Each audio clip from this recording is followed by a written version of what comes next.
Gettysburg Seminary presents the Seminary Explores podcast. Conversations on faith, art, people, politics, theology, life, and more, with voices from around the corner and around the globe. Welcome to the Seminary Explores. I'm Katie Giebenhein with Seminary Ridge Review. My guest is Sarah Hempel-Irani, a classically trained sculptor working in marble, clay, bronze, and plaster, and specializing in sacred art and portraiture. Sarah, welcome to the Seminary Explores. Thank you so much. I'm really excited to be here. And even though you can't see us, we happen to be in Sarah's studio, which is a really interesting opportunity to get to see her where she works and demonstrating some of her process. And in fact, I would love to start there. Could you just describe a little bit of how you do what you do? Absolutely. Well, the first step is there's a concept, and usually I'll bring in a model who will take a pose on a model stand. And I build what's called an armature, and it's a skeleton made from aluminum that holds the clay up. And the clay that I use is an oil-based clay called plastiline or plasticine, and it's similar to ceramic clay insofar as the main ingredient is dirt, but instead of water they use oil and wax and lanolin that makes it always pliable. You never have to wet it, it never hardens, never dries out.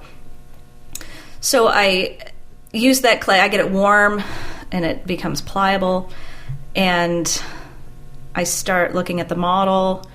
I have sort of a technique that I use that, I start with the pelvis and anchoring that in space, and then move on to the rib cage and find where gravity pulls down through the leg, and then add the head, and then the limbs come last.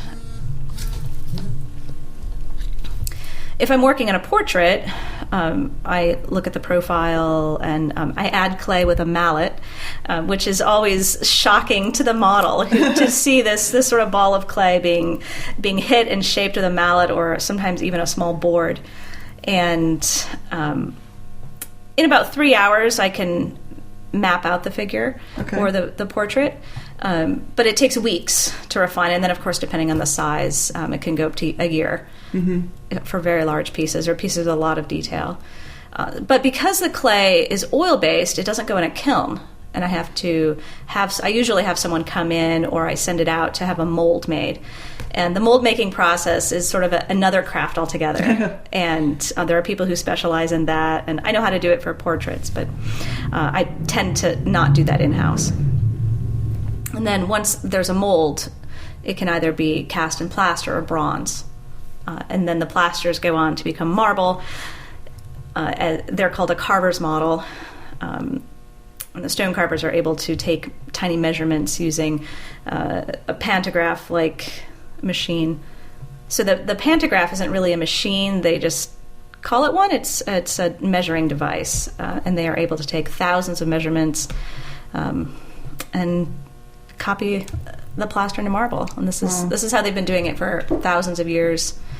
In the Renaissance, all the marble studios doing it the same way. So it's pretty cool to be part of that tradition. Wow. And making things in a very similar way. Of course, we have some tools now that are a little more technologically advanced, but most of the tools are almost identical.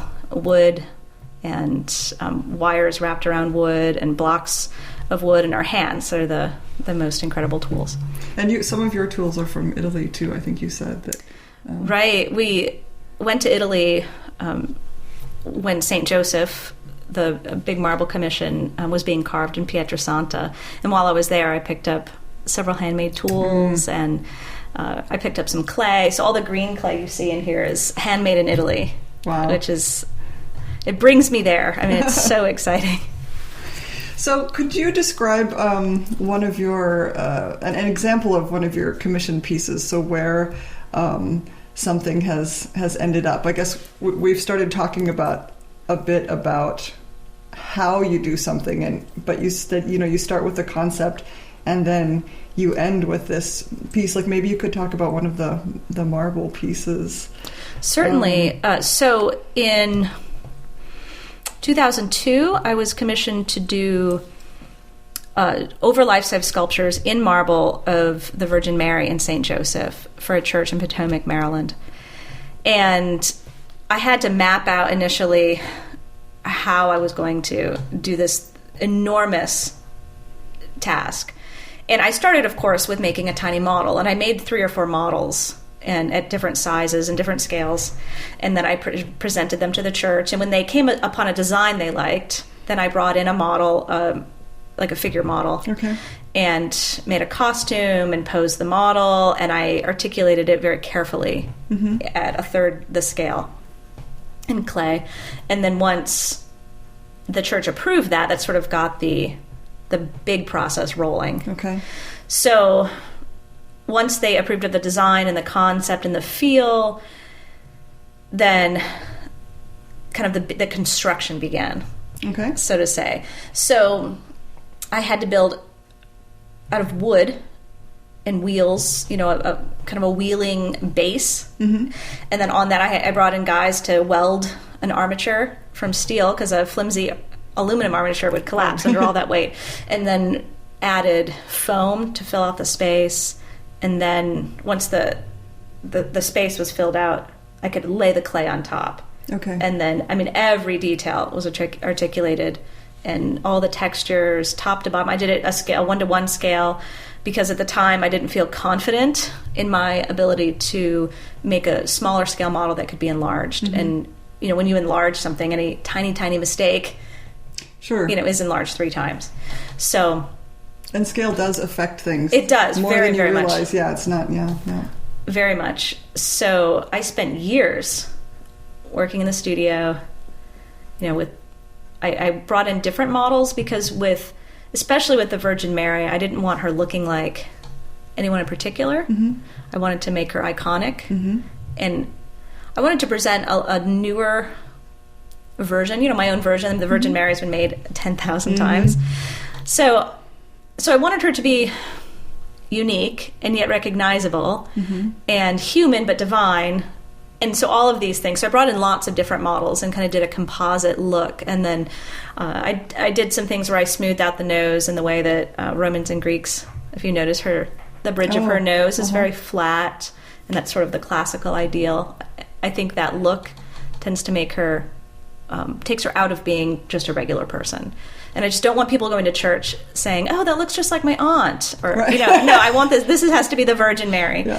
And all that cloth had texture on it, so I had to take tools over all that cloth just to get just the right texture, and all the toenails are articulated. I wanted her to be barefoot, because in the church she's up about 3 or 4 feet, and so when people approach the sculpture, I want them to be able to touch her feet rather than shoes or a blanket or something. So once I articulated everything in clay, I had to have a mold made.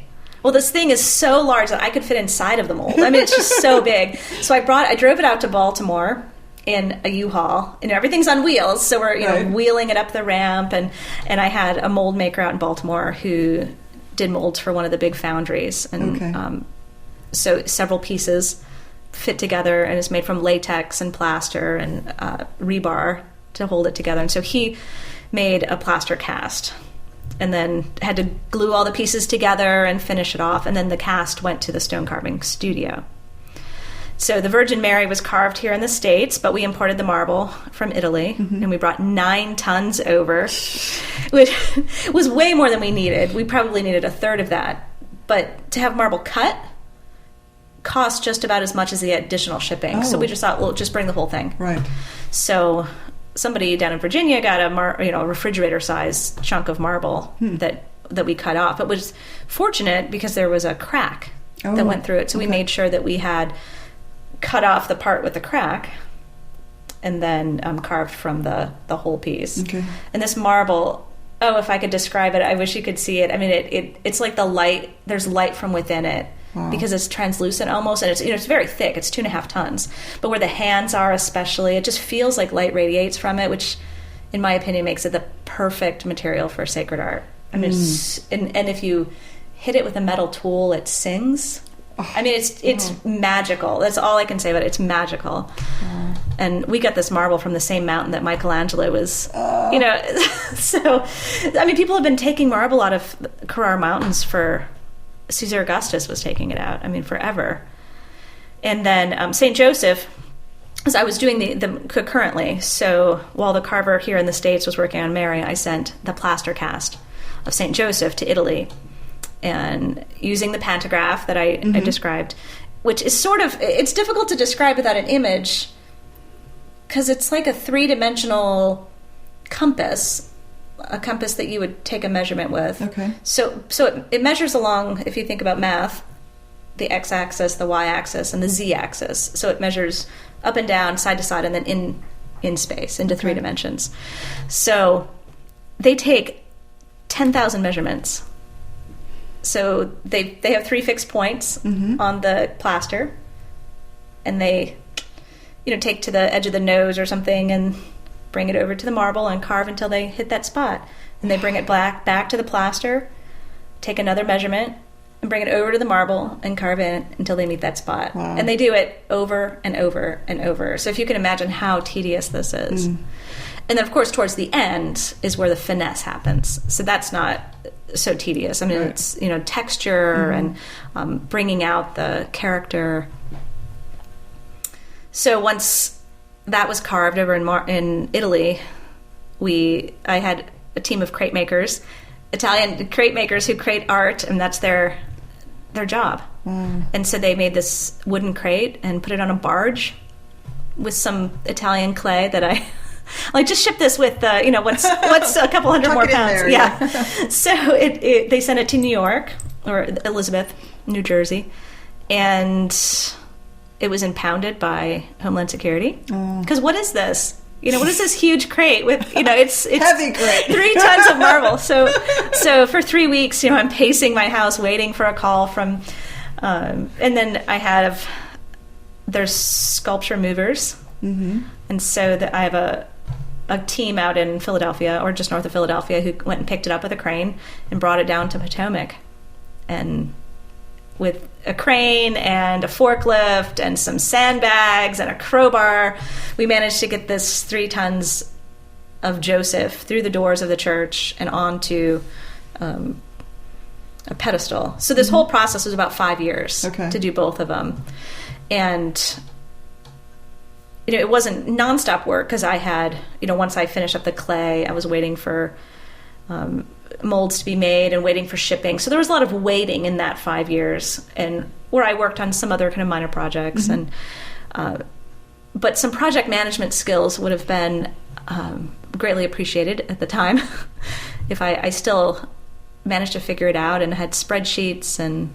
But there's, you know, we tend to think about artists in a certain way and kind of being flighty, and we have stereotypes about artists, but the artists I know, everybody's different and we all work differently. And so doing this sort of commission engages the engineering side of the brain a little bit more and engages the spreadsheet making side of the brain a little bit more, because you have to manage all these teams, and I had to make sure everybody got paid and dealing in contracts. And I mean, that was a very large commission. You know, if I do a portrait commission, you know, I could do this in a few weeks. I had the sitter come. You know, we work in 3-hour increments, because that's about, at least for me and a lot of artists I know, it's like 3 hours is kind of an intense looking and making decisions and pounding, and that's about as long as somebody can sit too without feeling antsy. And so with a portrait, you know, this is a lot more straightforward. I can make the mold in house, and if it's bronze, I can send the mold that I've made to the foundry.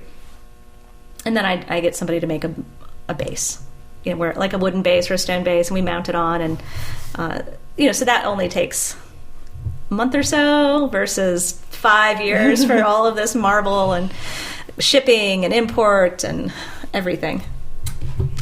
Wow. What an amazing experience for the congregation, though, when you think about it. It was... Wow. It was I feel like the thing I like about commissions, and a lot of artists don't like them because there are people telling them what to do. Okay. But to me, it feels like it's a collaborative work.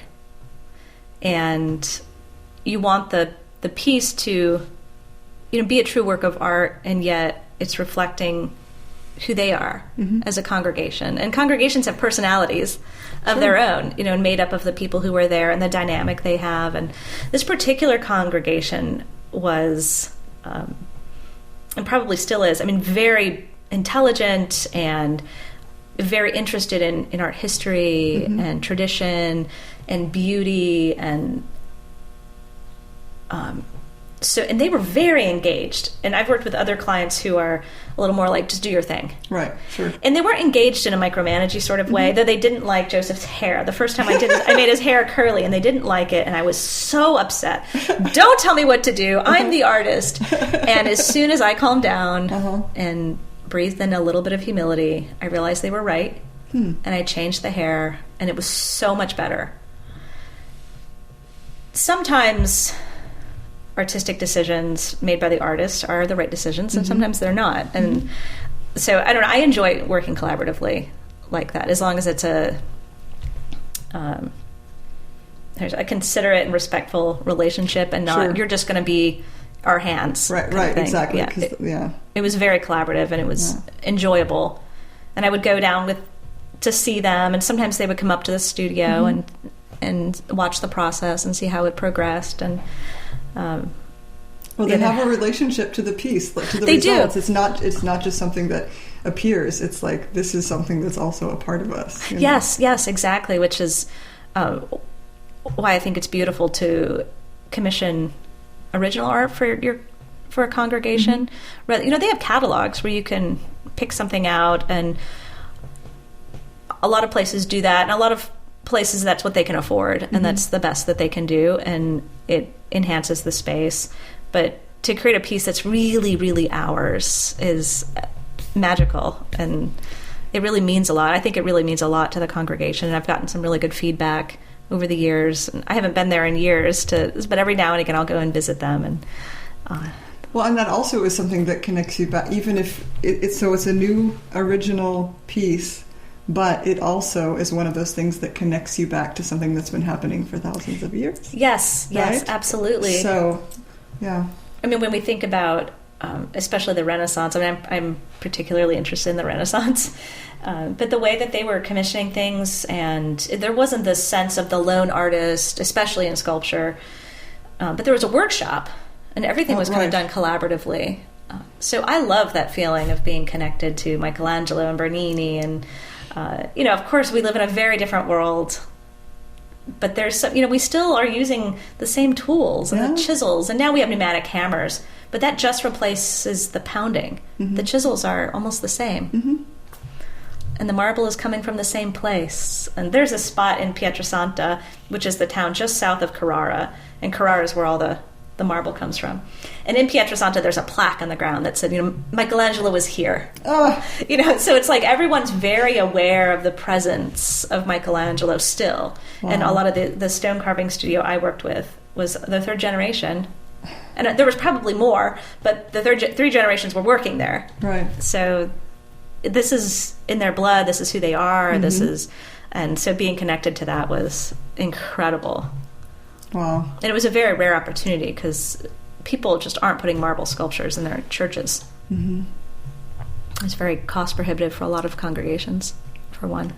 But it's wonderful to hear about an example of where it did happen. Yes, and where it does continue to happen. We were talking earlier a little bit about vocation and about reasons for doing what we do. And I work at a seminary where people are at various points in this process of their personal direction, and trying to figure out where they fit into, as theologians or as future parish pastors, or there are a lot of different ways you can go. And I would love it if you could tell us something about your vocation, or how you have grown into doing what you're doing now, and why. You mentioned that too, the big whys, and the big whys. Like many artists, I always knew I was going to be an artist. And I remember when I think I must have been in kindergarten, and I must have seen a show on PBS. I love to watch PBS after school, on Leonardo da Vinci. And I told my parents, I'm going to be an artist, and I'm going to be like Leonardo da Vinci. Wow. And I asked my mom about it, and she said she didn't remember that exact moment, but she said, growing up, of course, that's what she's going to do. She said, since you were tiny. Wow. Yeah, of course. And so my parents were very supportive, and they kind of didn't know what to do with me entirely, but they tried really hard, and they made sure I had paper and pencils at all times, and colored pencils, the nice Prismacolor, not just the Crayola ones. And anyhow, so when I was looking at colleges, and the first college I visited was the Art Institute of Chicago, and I thought, finally, I'm graduating from high school, and I'm going to go to art school. And we didn't arrange for a tour, we just showed up. Okay. And there was a professor conducting a sculpture class. And I think he saw me pressing my face up against the window, and he took a break and came out and asked me a few questions. And he said, between you and me, my advice to you is go to a liberal arts college and learn something about the world. And learn something about literature and the history of humanity, and come back for graduate school when you know something. And I have no idea what his name is. I don't know, but I was like, that is very wise. So I ended up at Hillsdale College in Southern Michigan, which has a brilliant liberal arts curriculum. And I studied classical studies, so I read a lot of things in Latin. And of course, everybody there has to do English literature and history and philosophy and, all of the great liberal arts. And what I didn't know when I arrived is that they have an incredibly brilliant sculptor teaching there. And he's very quiet and very mild-mannered and would never brag about himself. But he's one of the premier sculptors in America. And so I feel like the hand of Providence being here. And the other professors we had there are incredible draftsmen and really care. I mean, it was a fantastic art department. And of course, they don't advertise their art department too much. And we also had one professor who was a quirky old painter, and they had him in an old building, not even in the art building. And I think he preferred the light and the ambiance. And he was a wonderful drawing teacher and a sacred artist. And he had lived in Florence, and so he had tried to develop a sacred arts program, which I wasn't even sure what that was, because I grew up in a religious tradition that didn't discourage the making of art, but we didn't have a sacred arts tradition or didn't do that. And like I said, it wasn't discouraged, and it wasn't like you couldn't make art, but there was no church structure, or like that wasn't... you didn't have models, or you didn't have... Yeah. Right. Though I do remember going to church with my grandmother at St. Anthony's, and there was a wooden sculpture of St. Anthony. And I remember asking her, how can anyone pay attention at church with all this beautiful art? Aww. And so I still remember that sculpture of him, and it was polychrome, so it was like kind of lifelike, and I was small, so it seemed, it was like amazing and scary at the same time. But the space was very beautiful and very different than what I was used to. So when I went to college, we had limited choices. Here's the curriculum, you can pick a language, you can pick an elective. So I chose art, and they stuck me in the sculpture class. And I remember being very challenged in a way that I hadn't been before in art, because art had always been easy for me. Elementary school art, and here was this challenge, and I would come in the studio and I would cry because it was so challenging, but I was going to defeat it. I was going to figure this out. And towards the end of the semester, I put the sculpture I'd made in the class in the juried show that colleges have, these juried shows, and I won a prize. And it was written up in the newspaper, and then I had a collector come and bought it. Wow! So I was 18, and I sold my first bronze, and I was just like, I think this is what I'm doing with my life. I mean, it just felt so like, of course. And my sculpture professor, he said, "You draw like a sculptor." He said, "You're not concerned about the atmosphere. Like painters usually will do a background, and they're very concerned with the atmosphere and with light and shadow. And I was very concerned with form and creating these solid forms in space, which I never would have noticed on my own, but I can notice in other people's drawings. And I felt very nurtured, and so along the way, growing up, my parents always found mentors for me, and so I've been very fortunate in having really good people kind of steer me, Okay. kind of gently.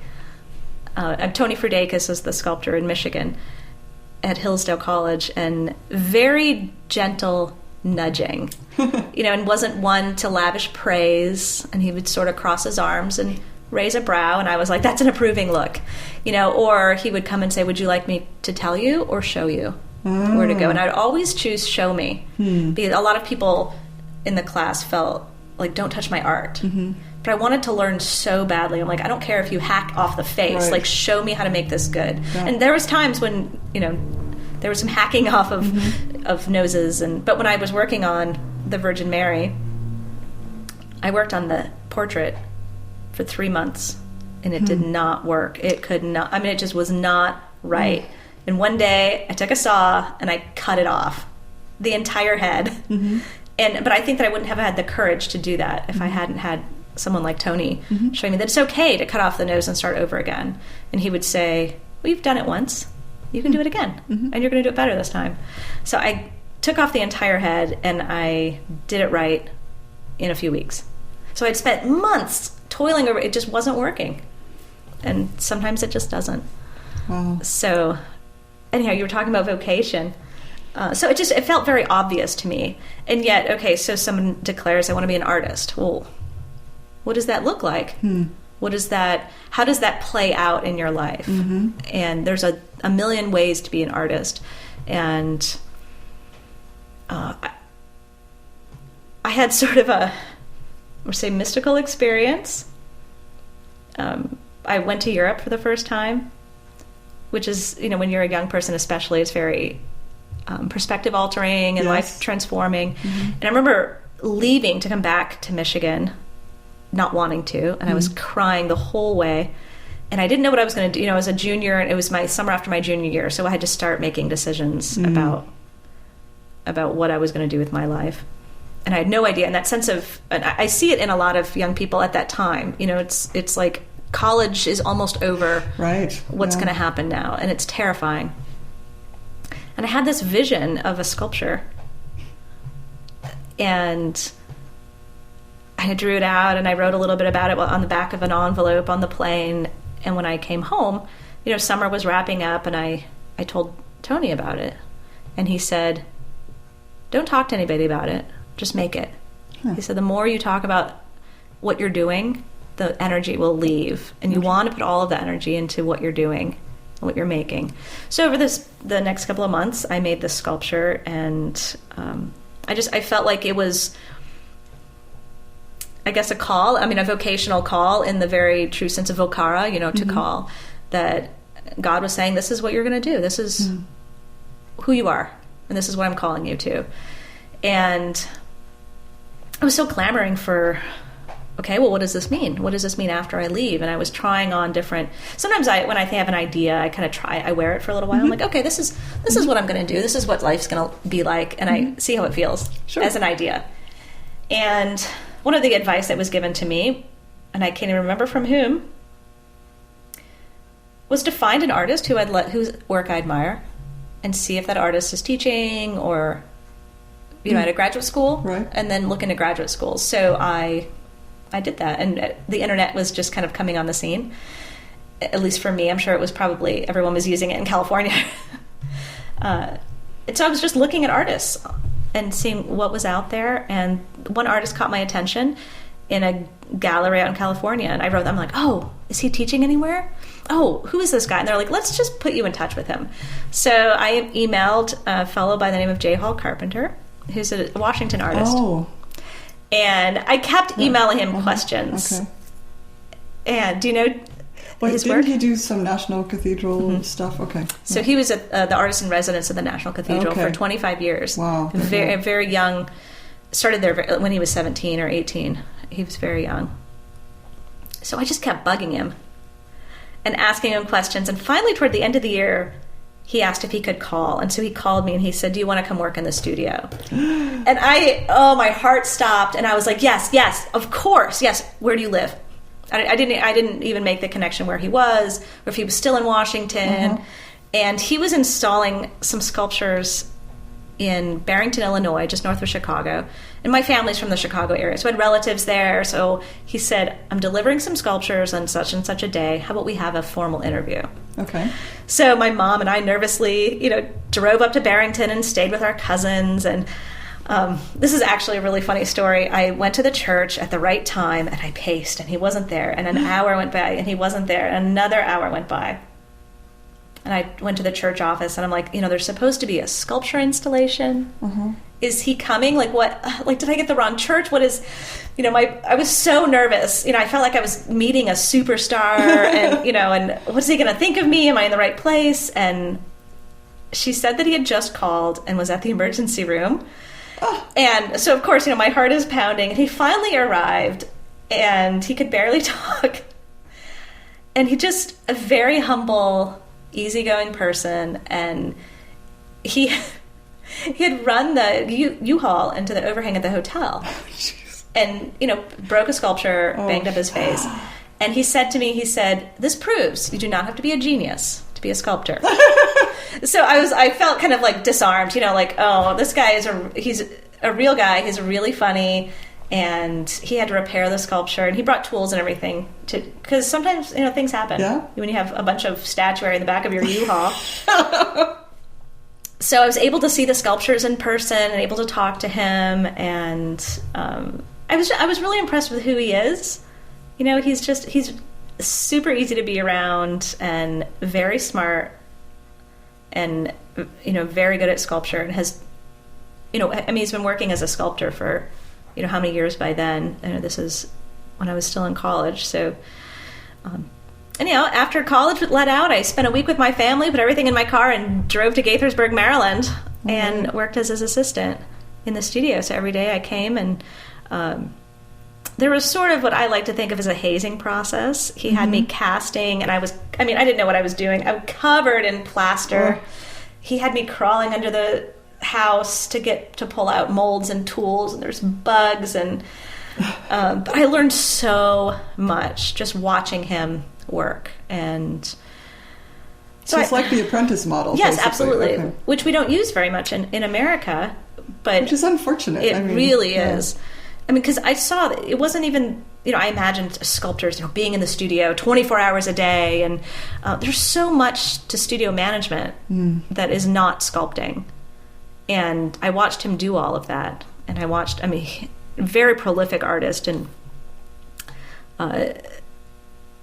he did 12 sculptures for that church in Illinois. It was just, there was another assistant who came in, and we just worked 8 hours a day in the studio, and sometimes I would run errands. He would send me down to DC and go to galleries, pick up things, call galleries, send out slides. Now we send out digital images. This is only 15 years ago. So there was that apprentice model. So I could see what a vocation in sculpture looked like in the real world. And I think a lot of art students go to art school, and you're in that environment, and then when you leave, the world is very different than that. And it's very difficult to make art without an assignment or without a mentor kind of helping you through. And I still struggle with that. Sometimes I just don't know what to make, or I have 10,000 ideas. Which one do I act on? And having a commission usually gives me kind of a focus and gives me resources, and so I can hire models and get all the materials I need. But it gives me a sense of purpose also. But again, not all artists like doing that, because you have to work with other people, and not all clients are as wonderful as the ones at Our Lady of Mercy. Right. And is there, let's see, one other thing that I just was hoping you might speak to a little bit about that's connected to sculpture and working from live models and the body. It's not just, it's a choice, as opposed to, you're not sculpting plants or, or doing something abstract. You have made a deliberate decision to work with the human form, even when you're doing something like when you were talking about the Virgin Mary, this sort of archetype. It's not just one form. It's so I'm kind of rambling a little bit, but I think it's really interesting you have made this choice of working with the human form. Mm-hmm. Yes. And is there something that you could say about that? Whew. Well, you're right in that there are a lot of ways to approach art that I think are all good, and landscapes and people who do abstract forms that can convey ideas that I can't. And there's something about connecting with people in this very incarnational, mm-hmm. if I can use that theological word, incarnational way. And for me as a Christian, I understand God as Jesus, as the Word made flesh. So that's a very central theological theme for me, that this isn't just God who's in the sky, who's sort of abstract mm-hmm. and unknowable, that this is God as us. And we're all made in his image. So I think in what I try to bring to the world, these are images of God, mm-hmm. and expressed through both individuals and archetypes. Mm-hmm. That, the Virgin Mary was an individual, mm-hmm. and yet I don't think that the shape of her eyes is necessarily as important as who she is in relationship to Jesus, who she was as a person, why, God chose, he's a lowly servant, she says, a handmaiden, she calls herself. So I think it's important to not forget that we are in bodies, mm-hmm. and that God was in a body. Mm-hmm.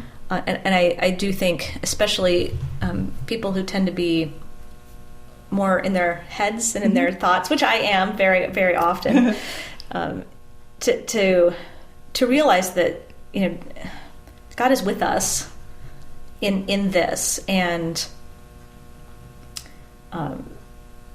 there's we live in a fallen world, and so our bodies are also fallen, mm-hmm.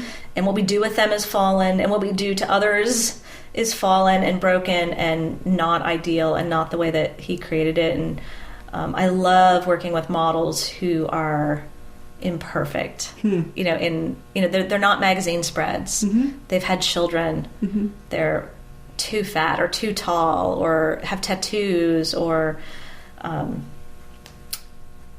hair that's too big or not at all, or old. Mm-hmm. I did a portrait of my grandmother that I just love. I love my grandmother, and she's this beautiful old woman who's lived this really full life. She's 93 now, and she's had children, and she's owned businesses, and she's traveled, and she has this huge life. And but it's so far from the ideal that we have in our culture of mm-hmm. what beauty is, and mm-hmm. yet it's one of my favorite sculptures of a life well lived.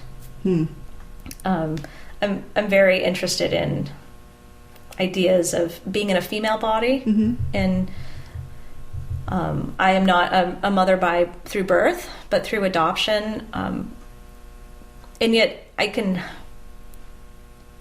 sort of, how do I say, through art get myself in other people's experiences mm-hmm. also. Mm-hmm. Absolutely. And our bodies as women are not always our own. Mm-hmm. And even as a mother through adoption, mm-hmm. there's somebody else who's in my space in a way that's very different than anybody else's in your space, and whose body I care for in a way that's very unique to a mother to her daughter. And I bathe her, and I do her hair, and I clean her. And when she was smaller, I had to wipe her and clean up vomit. And there's so much grossness about being in a body, and especially being in a female body, that we care for the young, and we care for the old, and we care for one another. And one of the people who's inspired a lot of my art is my best friend, whose name is Grace, and I was privileged to be present at the birth of her second child, and holding her hand through this enormously powerful and difficult and earthy experience. Mm-hmm. We tend to in our modern culture, remove bodily experiences from our everyday. And the week before her firstborn was born, or her firstborn came into the world, I drove to her house, and she lived about 5 or 6 hours away at the time, and had her sit in the middle of the floor and did a sculpture of her with her enormous, beautiful belly. And that child, I mean, he came out the next week. You know, she was so ready to be done, and so beautiful and so powerful and so vulnerable. And I find that she ends up she's kind of my muse. And we kind of, exchange back and forth, and I'm her champion. She's my muse, and we contribute to one another's art in that way. But I feel like in some ways I've been able to experience birth as an observer, but also because of someone who I'm very close with. And I did another sculpture of a voice in Rama, that a voice is heard in Rama, Rachel weeping for her children. She cannot be comforted because they are no more. And this is referring to the slaughter of the innocents, both in the Old Testament and the New Testament. But there's something about being a mom and being a woman, and your heart is on the line all the time. And so this sculpture came out in particular as both illustrating that thing in Scripture, but also illustrating women that I knew going through child loss, a miscarriage. A friend had a child who died shortly after birth. And then there was a school shooting, and I remember listening on NPR describing it and thinking, there's all these mothers who are grieving together, and thinking about, I mean, everywhere at all time there are women grieving for that loss. And I think that's what that scripture is about to me. This is not just about Rachel as a particular person, but this is about grief through all time, through all these moms grieving this loss, and they're great. And this particular sculpture, her breasts are very full because they're empty now. There's no child to relieve that pressure there. So it's very much about the body, and our culture is a little strange about the female body, and the way that we portray it too much in the media, especially in the United States. Oh, yes, absolutely. And we're very nervous about these nursing mothers and these, nude pregnant women sitting on eggs. I have this bronze over here. She's nude and pregnant and full, and she's sitting on a giant egg, and this sort of Mother Earth, the provider of life, and these beautiful, beautiful round forms. So I'm interested in these themes that they're universal also. We were all born at one time. We all care for our bodies. We all fall ill. We all die. And, it's not always a lofty experience. But I think it connects us to God. And I think that's the reason of the Incarnation is, God is with us in this, fleshy carrying case. I don't know. But I love working with models, because it's not just me. It's not just about me, what I'm doing. A model is a real person with experience, with scars, with emotions that, we all feel like we're containing our emotions. And sometimes in art, they leak out. And sometimes we don't even notice it. And then other people will point it out. And I'm like, oh, that feels very vulnerable.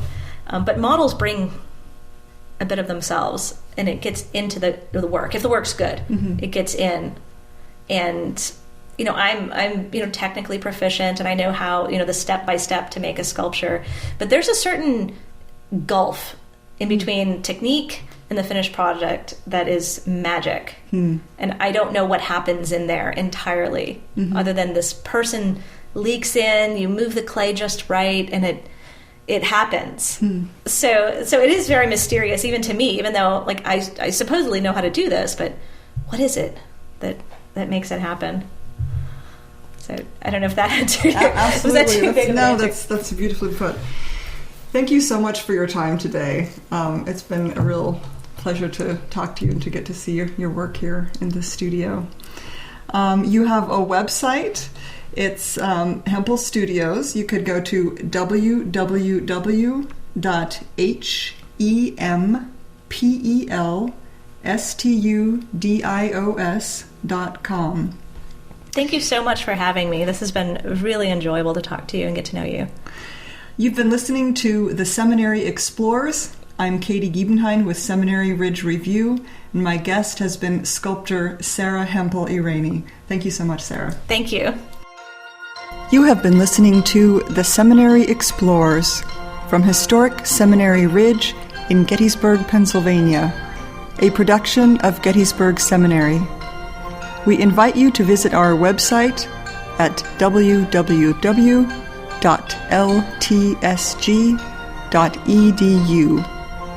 Opinions expressed on this program are not necessarily those of Gettysburg Seminary or the Evangelical Lutheran Church in America.